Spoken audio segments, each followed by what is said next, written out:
Kasih off nih mic-mu.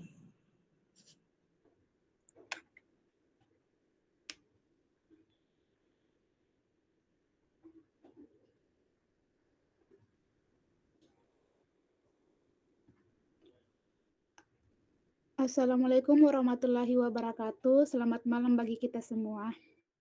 Waalaikumsalam warahmatullahi wabarakatuh. Malam. Pada kesempatan malam hari ini kami mengucapkan terima kasih atas kesempatan yang telah diberikan kepada kelompok kami, yaitu kelompok 2 untuk memaparkan materi dari kelompok kami. Namun sebelum itu saya akan memperkenalkan anggota kelompok kami dari kelompok 2. Saya sendiri atas nama Rizkayani Arwan sebagai moderator, dan anggota kelompok lainnya ada Esi Prastika, ada Yael Krisyanti, ada Agnes Yunita Menge, dan ada Andi Nur Indasari. Tanpa berlama-lama, saya persilakan Esi Prastika sebagai pemateri pertama.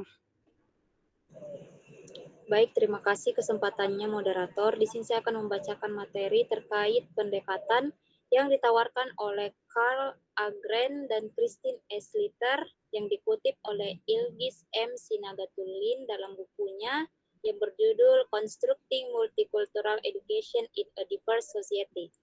Jadi yang pertama itu ada Teaching the Exceptional and Culturally Different, yang dimana mengajar mereka yang luar biasa dan berbeda budaya, yang mengajarkan kebudayaan tertentu kepada mereka yang berlainan budaya. Dalam hal ini yang menjadi sasaran pendidikan multikultural adalah orang-orang atau kelompok minoritas yang hidup di lingkungan mayoritas yang jumlahnya jauh lebih banyak dan mempunyai kebudayaan berbeda dari mayoritas itu. Tujuan pendidikan multikultural dalam hal ini adalah mengajari mereka yang minoritas kebudayaan kelompok sehingga mereka memiliki kompetensi dari kebudayaan mayoritas tersebut. Jadi tujuan mendasar pendidikan multikultural menurut pendekatan ini adalah agar kaum minoritas dapat hidup sesuai dengan budaya mayoritas. Selanjutnya saya serahkan kepada moderator.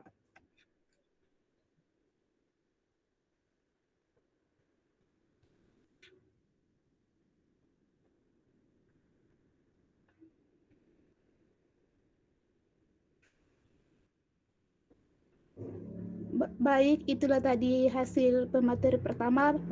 Pemateri kedua dipersilakan, yaitu Andi Nur Indasari. Baik, terima kasih atas kesempatannya. Saya akan menjelaskan poin kedua, yaitu human relations, relasi atau hubungan kemasyarakatan. Sasarannya adalah mereka yang hidup dalam lingkungan sosial yang banyak terjadi kontak antar budaya. Dengan pendekatan ini, pendidikan multikultural akan sangat tepat diselenggarakan di kota besar yang warganya terdiri atas berbagai etnis, yang dalam kehidupan kesehariannya memunculkan beragam kontak budaya. Kontak-kontak antar etnis yang memiliki budaya berbeda itu dapat memunculkan berbagai gesekan atau konflik. Tujuan utama pendidikan multikultural ini adalah mencegah terjadinya konflik sosial yang disebabkan oleh perbedaan latar belakang etnis maupun budaya. Adapun contoh dalam kehidupan sehari-hari yaitu pada lingkungan sekolah, pembentukan multikultural. Guru membentuk kelompok belajar yang terdiri dari siswa dengan latar belakang suku, agama, dan budaya yang berbeda. Dalam kelompok ini, siswa belajar bekerja sama, menghargai perbedaan, dan saling belajar tentang budaya masing-masing. Yang kedua, di lingkungan masyarakat, yaitu kegiatan sosial yang inklusif. Contohnya, warga dari berbagai latar belakang agama bekerja sama membersihkan lingkungan sekitar tempat ibadah. Mungkin itu saja, saya serahkan kembali kepada moderator. Terima kasih.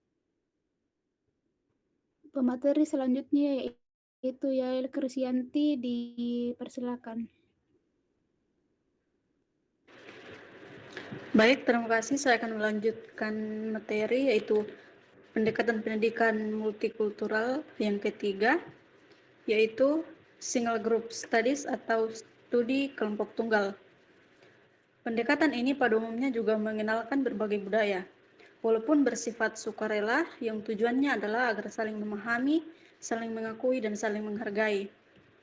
Ciri dari studi kelompok tunggal ini sendiri yaitu terdiri dari satu kelompok saja. Kemudian, contoh penerapan studi kelompok tunggal ini yaitu program pembelajaran berbasis proyek untuk meningkatkan keterlibatan siswa dalam proses pembelajaran. Kemudian, pendekatan yang keempat yaitu multicultural education yang menjadi sasaran pendekatan ini yaitu semua murid. Dengan pendekatan ini, semua murid tanpa terkecuali dapat mempelajari berbagai ragam kebudayaan. Jadi, isi pendidikan multikultural ini adalah multikultur, karenanya disebut sebagai pendidikan multikultural. Tujuan dari pendekatan ini sendiri yaitu mengedepankan hak asasi manusia, menghargai perbedaan, dan tanggap serta mau ikut terlibat mengatasi masalah-masalah kesetaraan. Kemudian contoh penerapannya dalam kehidupan seperti di sekolah yaitu pengajaran sejarah, di mana guru dapat mencakup berbagai perspektif dari berbagai kelompok etnis dan budaya. Sebagai penerapannya, siswa belajar tentang kontribusi dan pengalaman berbagai kelompok, bukan hanya berfokus pada narasi dominan. Kemudian yang kedua yaitu kegiatan kelas multikultural, di mana sekolah mengadakan hari budaya dan siswa dapat mempresentasikan budaya mereka, dan siswa dapat membawa makanan, pakaian tradisional, dan cerita dari budaya mereka untuk dibagikan kepada teman sekelas. Sekian dari saya kembalikan kepada moderator. Pemateri selanjutnya yaitu Agnes Yunita, dipersilakan.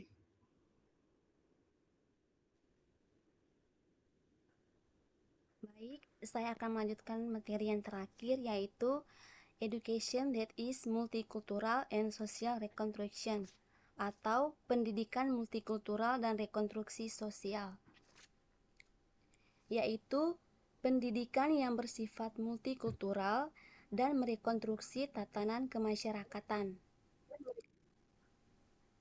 Maksud dari merekonstruksi berarti menata ulang, menyusun ulang, membangun kembali atau merubah yang ada menjadi berbeda, yaitu menata kehidupan kemasyarakatan menjadi berbeda dari keadaan yang sekarang dan masih memunculkan dan mencerminkan adanya diskriminasi sosial atau pembedaan hak dan kewajiban karena berbeda ras dan budaya. Contohnya yaitu di sekolah, guru tidak hanya mengajarkan keberagaman budaya, tetapi membahas isu-isu ketimpangan seperti diskriminasi atau kesenjangan pendidikan, serta mengajak siswa untuk berdiskusi dan mencari solusi. Mungkin hanya ini saja yang saya sampaikan. Saya kembalikan ke moderator.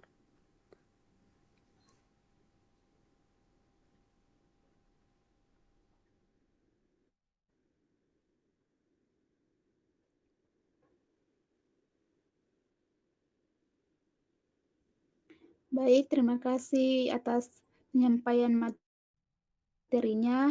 Itulah hasil pemaparan materi dari kelompok kami. Selanjutnya kita akan masuk ke dalam sesi tanya jawab. Dipersilakan setiap perwakilan anggota kelompok untuk mengajukan pertanyaan.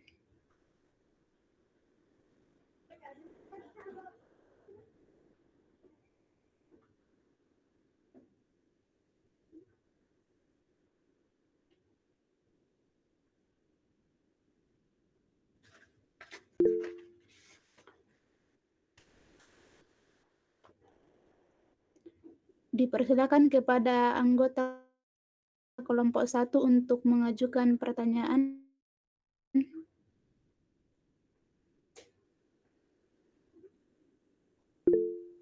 Baik, tunggu.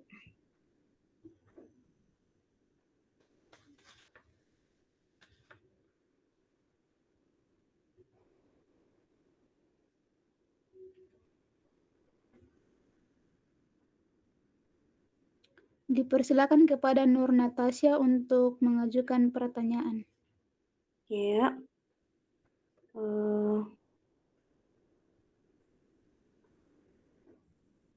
Pada poin kelima yaitu education yang merekonstruksi. Apakah pendidikan yang menata ulang di sini mampu diterapkan di kurikulum pendidikan Indonesia saat ini? Apakah pertanyaan saya jelas?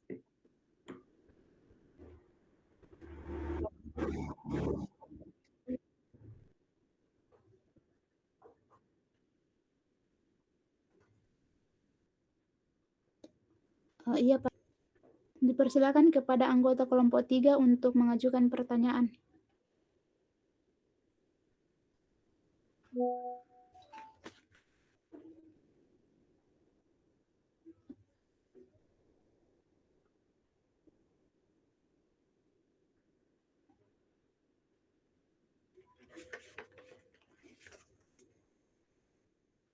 Jika tidak ada, dipersilakan kepada anggota kelompok 4 untuk mengajukan pertanyaan.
Dipersilakan kepada Agnes Yunita Menge untuk menjawab pertanyaan dari Saudara Nur Natasha.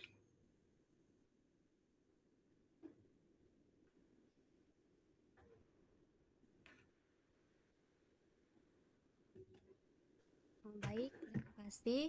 Saya akan menjawab pertanyaan dari Nur Natasha, yaitu apakah pendidikan yang menata ulang di sini mampu diterapkan di kurikulum pendidikan Indonesia saat ini?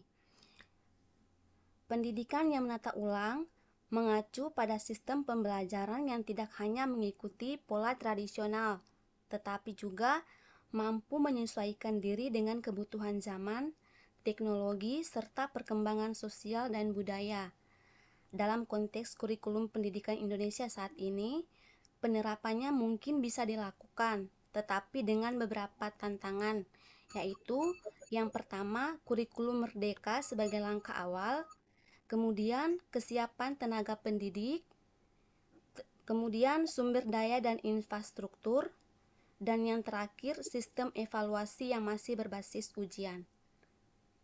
Mungkin hanya ini saja yang saya jawab. Terima kasih, saya kembalikan ke moderator. Baik, terima kasih. Itulah tadi jawaban dari pertanyaan Saudara Nur Natasha. Apakah Saudara menerima jawaban dari kelompok kami? Iya, makasih.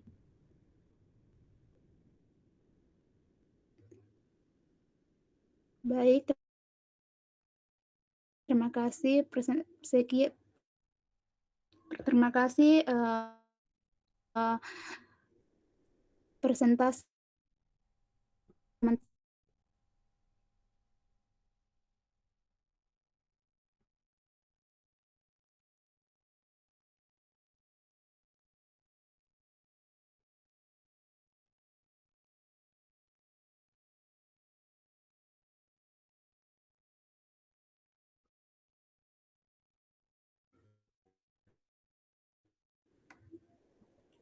Selesai, Mika?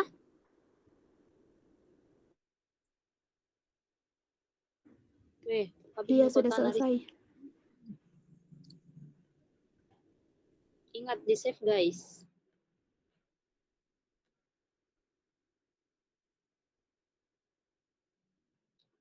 Sudah Mi di save?